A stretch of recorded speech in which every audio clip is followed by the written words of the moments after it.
Hola Jaime, bueno, primero presentarte. Jaime Pastor, un histórico de la lucha cotidiana en el Estado español, eh, militante de la Liga Comunista Revolucionaria en sus tiempos, eh, ha participó en el movimiento anti-OTAN y ha estado en todas las luchas durante todos estos años de la transición, ubicado lógicamente en la crítica hacia la Constitución del 78. Entonces, bueno, buenas tardes, Jaime. Hola, buenas tardes, gracias. Me alegro mucho que hayas atendido nuestro llamado y quería empezar con una primera pregunta, ¿eh?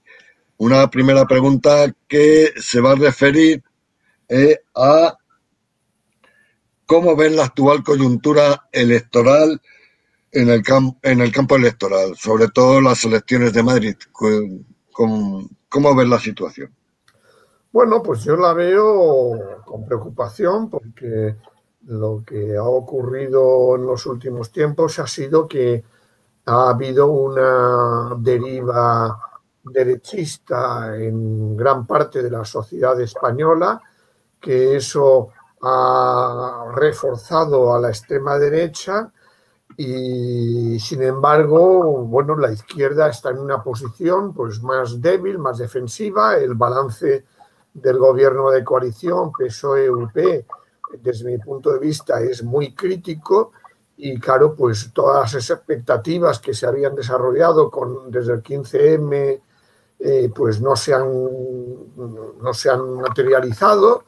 Y claro, pues las elecciones a la Comunidad de Madrid el 4 de mayo pues son una prueba de fuerzas que hay que afrontarla desgraciadamente en términos defensivos, ¿no? Es decir, que el objetivo fundamental tiene que ser echar a Ayuso de la presidencia de la Comunidad de Madrid y para eso, bueno, pues habrá que apoyar alguna de las candidaturas, desde mi punto de vista, que hay a la izquierda del PSOE con posibilidades de salir, pero desde luego ninguna de ellas considero que recoja ese espíritu del 15M, ese espíritu rupturista que emergió hace 10 años, que trató de canalizar Podemos, pero que ya digo que ha desilusionado, y eso ha sido un campo de cultivo para ese ascenso de la extrema derecha, ¿no? Por lo tanto, es importante lo que pase el 4 de mayo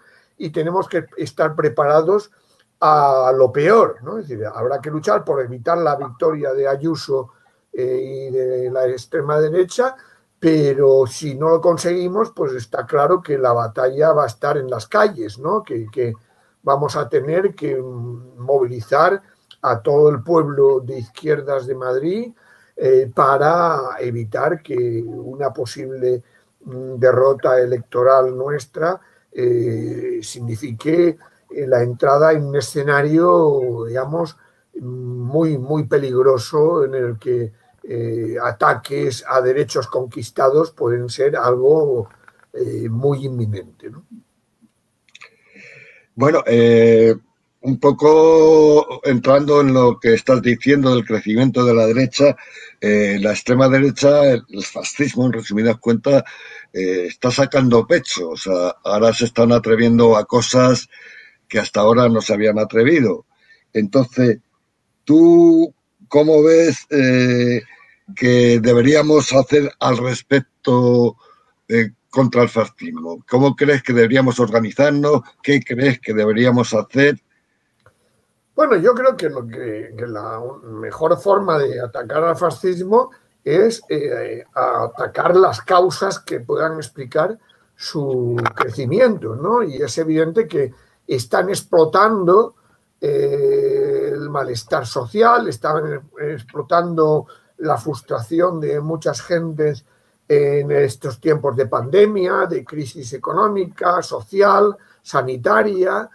Y bueno, por lo tanto, de lo que se trata es de hacerles ver que Ayuso y Monasterio no son desde luego la solución a sus problemas, sino al contrario, son representantes del bloque rentista, inmobiliario, financiero, que domina en la Comunidad de Madrid y en muchas partes del Estado español, ¿no? Por lo tanto, hay que denunciar la privatización de la sanidad y reivindicar una sanidad universal para todo el mundo. Hay que denunciar las políticas educativas que están aplicando también. Hay que proponer medidas de reparto del trabajo y de renta básica de emergencia que se están planteando actualmente, ¿no? Es decir, atacar las causas que son esa agravación de las desigualdades sociales, esa agravación del malestar y también la ideología que hay detrás, que estamos viendo con ese cinismo que practica Ayuso con el tema del individualismo, ¿no? Es decir, que es fomentar el sálvese quien pueda, el que la gente pueda disfrutar por las noches tranquilamente en los bares y demás, ¿no? Generar la insolidaridad, el individualismo competitivo entre las gentes de abajo, ¿no? Y eso hay que combatirlo con redes de solidaridad, redes de apoyo que demuestren que es posible otra política y otra izquierda, ¿no? Que desgraciadamente es una tarea ardua, pero hay que ir en ese sentido, ¿no? Y por lo tanto dirigirnos a los barrios populares de Madrid, fundamentalmente a Vallecas, a Carabanchel, a Garzuela, a toda una serie, a Luche, Usera, es decir, los pueblos que son más perjudicados por esas políticas neoliberales y por ese discurso individualista e insolidario. Bien, bueno, de todas formas, aparte de la ultraderecha electoral, también tenemos que otras facciones del fascismo pues están atacando sedes, están haciendo actos. Esto ya es más complicado, ¿no? Quiero decir más complicado porque a esta gente ya no es una cuestión que se la pueda combatir con argumentos. No, esta gente, claro, ahí está el problema. O sea, que yo me refería a las causas de fondo para dirigirnos a la mayoría de la gente, pero obviamente hay que practicar una política de cordón sanitario, de aislamiento, de no permitir que se banalice el fascismo, ¿no? Con esas actividades de la extrema derecha que desgraciadamente pues el delegado del gobierno hasta ahora pues las ha permitido, ¿no? Como hemos tenido ese escandaloso acto en el cementerio reivindicando a la División Azul, ¿no? O este domingo pasado también, ¿no? En el Arco de la Victoria, que sigue siendo un monumento a eliminar, ¿no? Ahí en Moncloa, ¿no? Es decir, hay que practicar el boicot, evidentemente, a las actividades de la extrema derecha, ¿no? Y denunciarlas permanentemente y, sobre todo, esa complicidad que pueda existir, por supuesto, por parte del PP, pero también por parte ya digo, de la delegación del gobierno, ¿no? O del Poder Judicial, ¿no? Como es el Poder Judicial, está mostrando que es muy clemente con todos los actos de odio y de violencia de la extrema derecha, mientras persigue duramente las manifestaciones de izquierda, ¿no? Y lo hemos visto, por ejemplo, claro, con la prohibición de las manifestaciones feministas del 8 de marzo, ¿no? Es decir, que hay ahí dos varas de medir que también tenemos que denunciar, ¿no? Y que en fondo demuestra pues lo que llevamos denunciando el sector de la izquierda en el que tú y yo estamos, ¿no? Que son, pues eso, los legados de una transición que no significó una ruptura con la dictadura, sino que fue una reforma que ha permitido la supervivencia de ese aparato coercitivo del Estado, en el Ejército, en la Policía, en la Guardia Civil y, por supuesto, también en el Poder Judicial, ¿no? Bueno, ahora hablando un poquito de lo que está ocurriendo en el país en términos generales, el tema de Cataluña, el tema de monarquía o república, en fin, del derecho a decidir. ¿Cómo ves tú el derecho a decidir? Bueno, el derecho a decidir obviamente es aplicable a muchos colectivos, ¿no? Es decir, las mujeres llevan reivindicando desde siempre su derecho a decidir sobre su propio cuerpo, ¿no? Su derecho a decidir si quieren o no ser madres, ¿no? El derecho a decidir de otros colectivos, pero desde luego lo que sí se ha demostrado abiertamente en Cataluña como en Escocia o en Quebec es que el derecho a decidir de esos pueblos es reivindicado mayoritariamente por quienes habitan en ellos, ¿no? Quienes forman parte de ellos, ¿no? Por lo tanto, creo que es algo que, aunque no esté recogido formalmente en una constitución, que fue rechazado explícitamente, desgraciadamente, en el año 78, pues algo que es completamente legal, ¿no? Es decir, yo recuerdo la manifestación que hicimos el 16 de marzo de 2019 en Madrid, decíamos, sin democracia no hay derecho a decidir, mejor dicho, no hay democracia sin derecho a decidir, ¿no? Es decir, la democracia significa respetar derechos individuales y colectivos fundamentales y, desde luego, el derecho a decidir de un pueblo sobre qué relación quiere mantener con el Estado del que forma parte es fundamental, sobre todo cuando se ha demostrado el maltrato histórico y permanente por parte de ese Estado con respecto a ese pueblo, ¿no? Que claro, que en Cataluña significó cargarse incluso un estatuto que había sido aprobado mayoritariamente por la sociedad catalana, ¿no? Entonces, mayor razón para reivindicar el ejercicio de ese derecho a través de un referéndum, que es lo que se está pidiendo allí, ¿no? Y bueno, pues lo que vimos es que frente al ejercicio masivo del derecho a decidir el 1 de octubre del 2017, lo que hubo fue una brutal represión que ha metido en la cárcel a representantes políticos y sociales de ese pueblo, ¿no? Por lo tanto, bueno, hay que meter en la cabeza de la izquierda española y de la sociedad española que no tiene por qué hacer daño en absoluto el ejercicio del derecho a decidir del pueblo catalán, sino todo lo contrario. Significa ampliar la democracia, profundizar la democracia y generar condiciones para una solidaridad libremente constituida y no impuesta entre nuestros pueblos.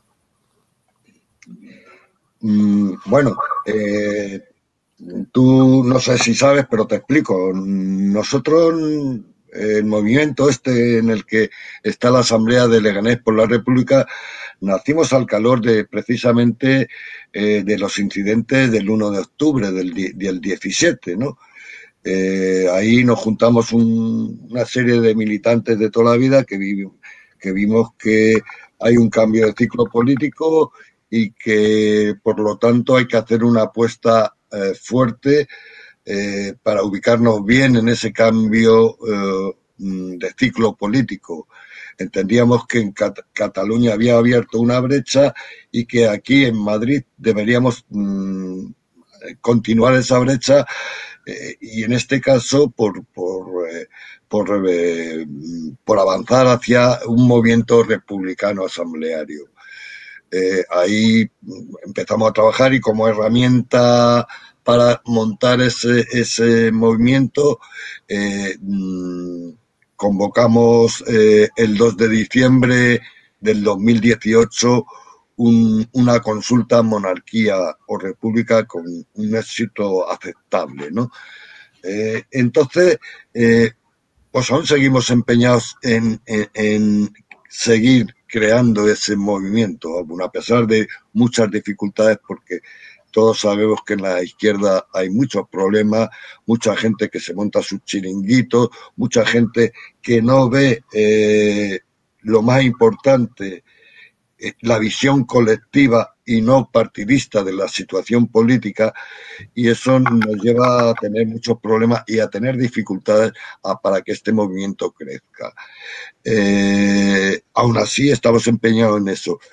¿Tú cómo ves crear un movimiento y un movimiento asambleario fundamentalmente para que tengan cabida todas las personas que no tengan organización partidista, que son la inmensa mayoría de los militantes de la izquierda madrileña, darles un espacio donde puedan decidir, donde no les venga la plataforma H21 a decirle haz esto, sino que los propios ciudadanos, los propios militantes, podamos decidir cómo encaramos las cosas y crear un movimiento cercano al pueblo, tan cercano al pueblo como que estemos en los barrios, en los pueblos, y crear una gran telaraña, una gran tela de araña amplia. ¿Tú cómo ves esta cuestión? Sí, bueno, me parece estupenda la iniciativa que tomasteis de organizaros como Asamblea de Leganés, y obviamente comparto ese objetivo, ¿no?, de convocar también consultas sobre monarquía-república, ¿no? Bueno, tú sabes que yo estoy en Madrileños por el Derecho a Decidir, que se creó también en este caso antes del 1 de octubre de 2017, precisamente para ya apoyar abiertamente esa jornada, pero yo creo que sí, que tendremos que ir a buscar formas de coordinación, si son de forma asamblearia mejor. Ahora, claro, estamos en estos tiempos de pandemia, en los que a pesar de ello pues se ha extendido el escándalo y la indignación con toda la corrupción de la monarquía, ¿no? Pero yo creo que tenemos que pensar, en cuanto salgamos de esta crisis, en formas, ya digo, de creación de coordinadoras que, más allá de las diferencias que pueda haber entre unas y otras fuerzas, pues nos permitan trabajar en común, ¿no? Es decir, que yo creo que es básico en una Comunidad de Madrid con tantos millones de personas, ¿no?, que evitemos que cada uno vaya por su lado, ¿no? Es decir, que nos unen objetivos comunes. Precisamente la reivindicación del derecho a decidir, del derecho de los pueblos a decidir qué relación quiere tener de ellos, también el derecho a decidir sobre la forma de Estado, y seguro que nos unen mucho más objetivos, ¿no? Por lo tanto, yo comparto eso, ¿no? Es decir, que tenemos que ver, ya digo, está claro que las consultas fueron también una experiencia muy interesante en muchas zonas, también en la universidad. Esto quedó cortado por la pandemia, pero está claro que hay que reactivarlo en los próximos tiempos, ¿no? Bueno, yo te diría que nosotros con la pandemia hemos crecido. Claro, que nos hemos sabido dar al tema, porque mira, estamos haciendo de todo, ¿no? Durante la pandemia hemos impedido que le den la medalla ahora de Leganés al Felipe. Hemos hecho una campaña importantísima para el cambio de nombre de la Avenida Juan Carlos por Sanidad Pública. Hemos hecho el aniversario de Yolanda González. En fin, infinidad. Hemos convocado que, te digo, por si quieres escribir, aún está a tiempo, tienes 3 días. El 31 de marzo acaba el plazo del certamen literario de poesía y relato corto, Miguel Hernández. El primer certamen, porque tenemos visión de futuro, no queremos que sea una isla lo que hacemos, sino que sea una continuidad. O sea, pero de todas formas, lo que digo es que la forma de coordinación es que funcione de forma asamblearia y que, mira, yo he tenido problemas con mucha gente porque quieren controlar los movimientos, ¿no? Es decir, yo quiero la unidad, pero siempre que mande yo. Y cosas de estas, ¿no? Y la verdad es que nosotros en ese aspecto hemos tenido problemas, porque nosotros trabajamos muy unitariamente. De hecho, te digo, aquí en Leganés hay gente de más en la asamblea, hay gente de Más Madrid, hay gente de Podemos, hay gente de partidillos, de partidos, perdón, con, con todo el respeto, que es un poco respetuoso. En fin, muy bien. Mucha gente independiente. Todo es un trabajo que estamos haciendo ahí. Bueno, yo ahora te quería preguntar, como anticapitalista, ¿cuál es la prioridad de vuestro trabajo en las calles?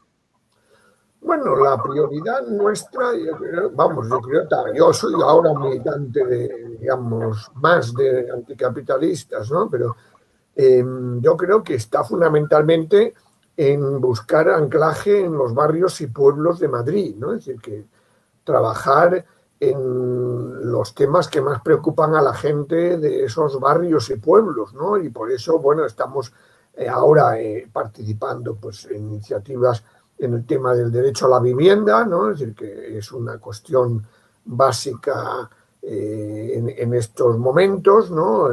Con la PA, con otros colectivos, sindicato de inquilinos también, que existe en Madrid, ¿no? Estamos también participando en las redes de apoyo que se han ido creando en estos tiempos de pandemia en distintos barrios, ¿no? Pero evidentemente ligándolos a la movilización social, también a la actividad antifascista, evidentemente, ¿no? O sea, que se trata de evitar que lleguen, que se banalice la presencia de esos grupos fascistas en los barrios. Estamos llevando un trabajo importante dentro, por ejemplo, de sindicatos como el MATS en la sanidad pública, ¿no? En la denuncia de la política de privatizaciones y de deterioro de la sanidad que ha llevado practicando el PP durante tantos años, en la educación, ¿no? En el ámbito sindical está nuestra gente también, pues trabajando más bien pues con los riders, con colectivos más ligados a las plataformas digitales también que están emprendiendo algunas luchas significativas, por ejemplo, en torno a Amazon. Es decir, que tratamos de estar en lo que se mueve, pero al mismo tiempo eso, buscando la coordinación de los distintos colectivos, que no vaya cada uno por su lado, ¿no? Es decir, que volver a los barrios, porque claro, hemos visto también los límites de la política electoral, de la política institucional, ¿no?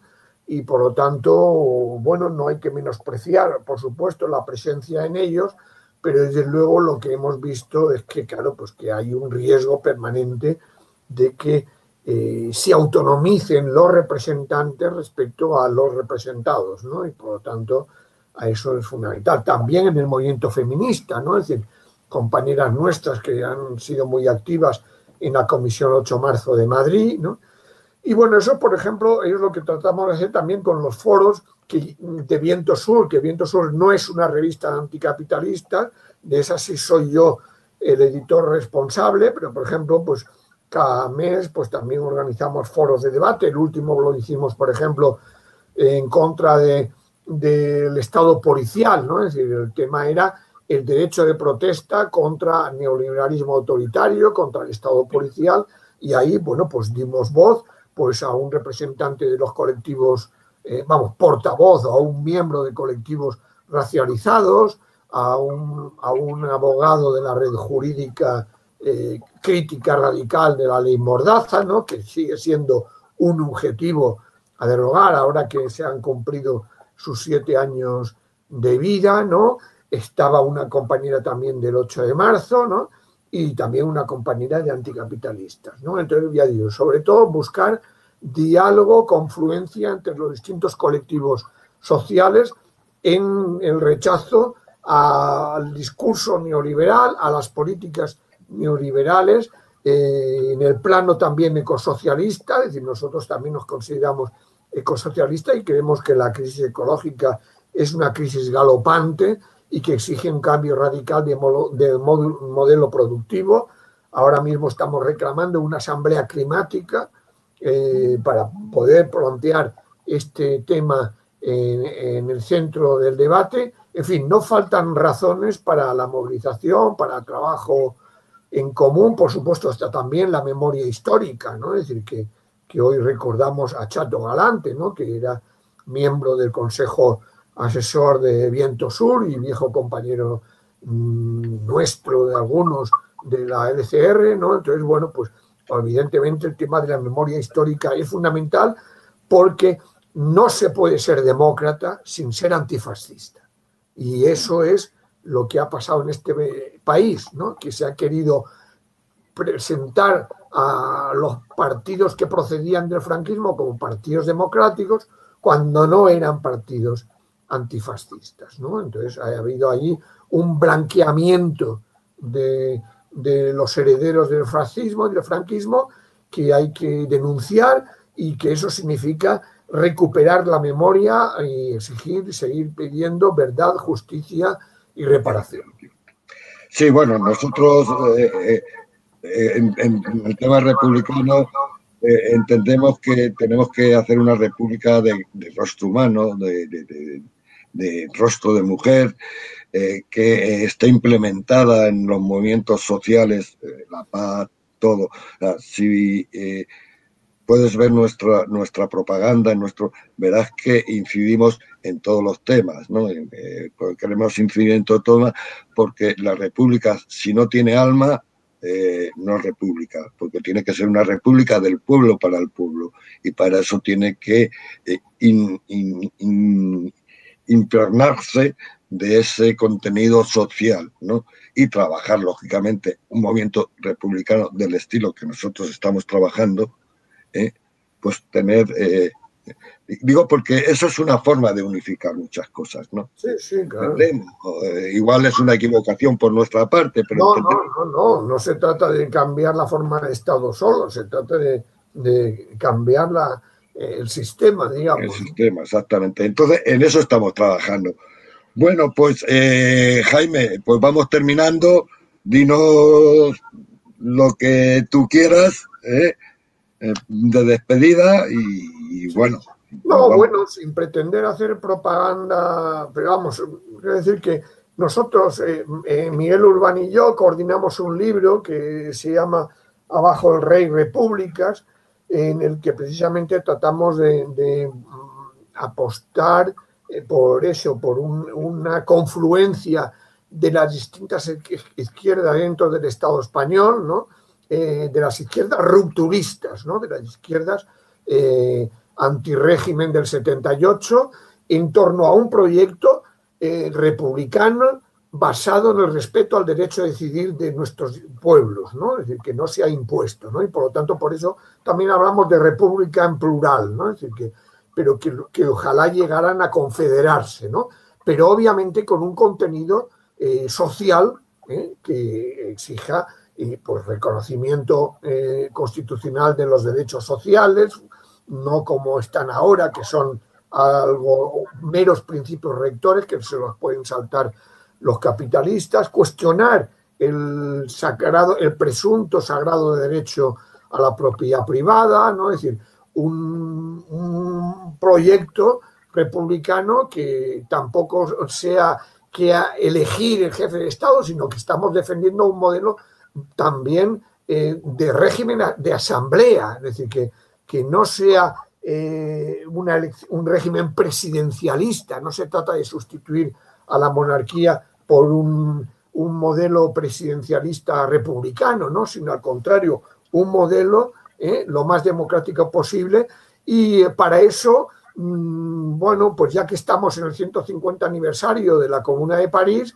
pues tenemos que mirar a ese legado que fue ya hace 50 años esa democracia comunal que impedía la clase profesional de los políticos, que tenía unos delegados elegidos irrevocables, rotatorios, ¿no? Que cobraban el equivalente al salario medio de un trabajador o trabajadora, ¿no? Y eso es lo que hay que aspirar, ¿no? A otra democracia, una democracia que sea republicana, plebeya y solidaria. Muy bien, pues encantado de que hayas participado en las entrevistas de la Asamblea de Leganés por la República. Nos conocemos de muchos años y sabes que el cariño es alto, ¿no? El mismo es mío por ti. Nos hemos visto desde décadas ya en muchas luchas y manifestaciones y nos seguiremos viendo. Así es. Un abrazo grande. Un abrazo grande. Salud y república. Salud y repúblicas.